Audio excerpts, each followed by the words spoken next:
जिस mutual fund में मैंने इन्वेस्टमेंट की है, अगर वो बंद हो गया तो, या बहुत छोटा म्यूचुअल फंड है, अगर उसकी स्कीमें नहीं चल पाई और म्यूचुअल फंड को बंद करना पड़ा तो मेरे निवेश यानी मेरी इन्वेस्टमेंट का क्या होगा।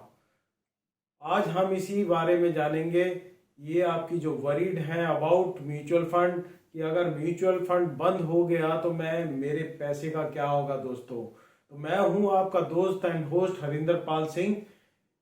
वीडियो स्टार्ट करने से पहले मैं आपको बताना चाहता हूं कि जो वीडियो आपको ज्ञान दे रहा है वीडियो में यानी फिनफ्लुएंसर, उसके बारे में पहले जान लें कि उसकी बैकग्राउंड क्या है, उसका एक्सपीरियंस क्या है, उसकी क्वालिफिकेशंस क्या है।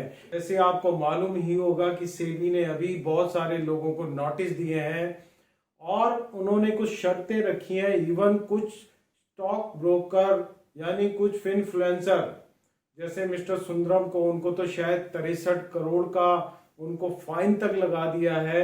और सेबी यानी security exchange board of India, जो कि वॉच डॉग है स्टॉक मार्केट और म्यूचुअल फंड की, अगर मैं बोलूं हिंदुस्तान के कॉन्टेक्स्ट में कि अगर सबसे ज़्यादा रेगुलेटेड कोई ऑर्गेनाइजेशन है जो रियल में इंडिया में जिसको स्क्वीज करके रखती है कोई रेगुलेटर बॉडी, तो वो है म्यूचुअल फंड ऑर्गेनाइजेशन।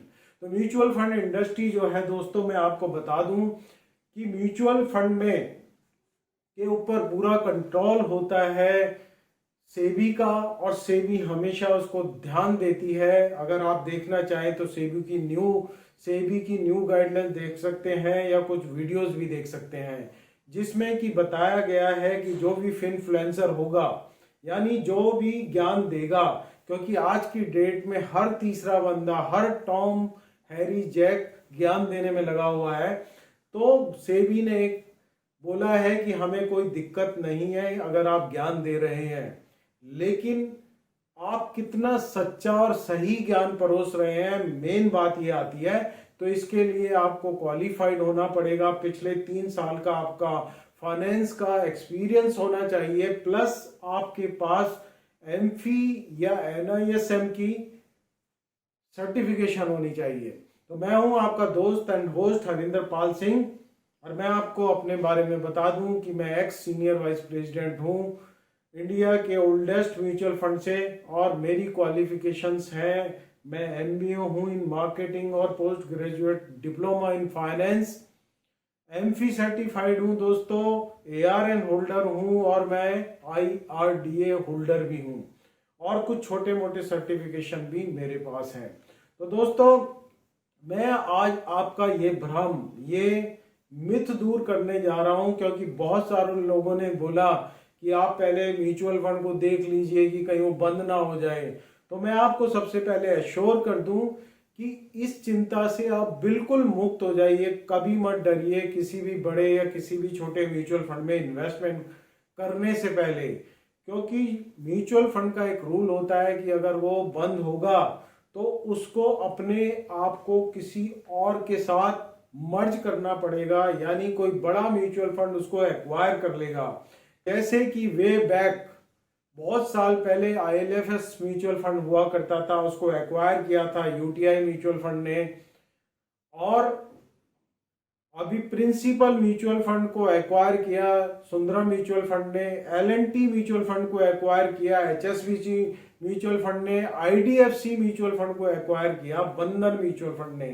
तो ये एक रूल होता है कि अगर म्यूचुअल फंड को कोई भी बंद करना चाहेगा, कोई भी म्यूचुअल फंड किसी भी वजह से अगर म्यूचुअल फंड को बंद करना पड़ेगा किसी भी एसेट मैनेजमेंट कंपनी को, तो उसको दूसरे म्यूचुअल फंड को अपना पूरा कॉर्पस बेचना पड़ेगा या किसी और म्यूचुअल फंड के साथ उसको मर्ज होना पड़ेगा। तो ये आप बिल्कुल भूल जाइए और बेफिक्र होके किसी भी म्यूचुअल फंड में इन्वेस्ट करिए।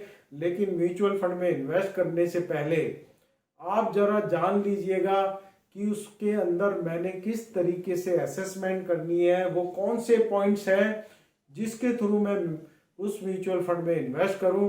तो अगला वीडियो जो होगा दोस्तों, मैं इसी के ऊपर बनाने वाला हूं, तो इसके बाद उस वीडियो को देखना ना भूलें। Thank you very much friends.